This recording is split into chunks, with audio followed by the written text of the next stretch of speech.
दांड्या खेळणे म्हणजे नपुसकता. संभाजी भिडे यांचं वादग्रस्त वक्तव्य समोर येते. गणेशोत्सव आणि नवरात्रीचे वाटोळं करून टाकलेलं आहे असं संभाजी भिडे यांनी म्हटलंय. संभाजी भिडेंच्या वक्तव्याने आता पुन्हा वाद होण्याची शक्यता.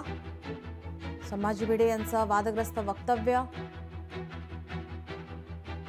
आपली लायकी काय, हिंदुस्थानची लायकी क्या, संविधान.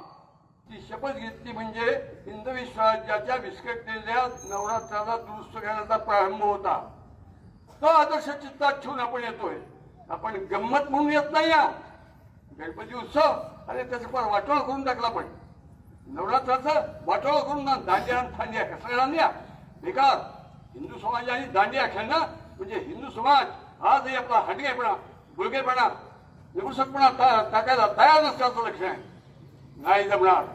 आपल्याला सगळा हिंदू समाज हिंदी स्वराज्य दिशेने हिंदुस्थान नेऊ ही शिवाजी महाराजांची शपथ अंतःकरणात चित्तात बुद्धीत धरून आपण आईच्या दाराशी आलो.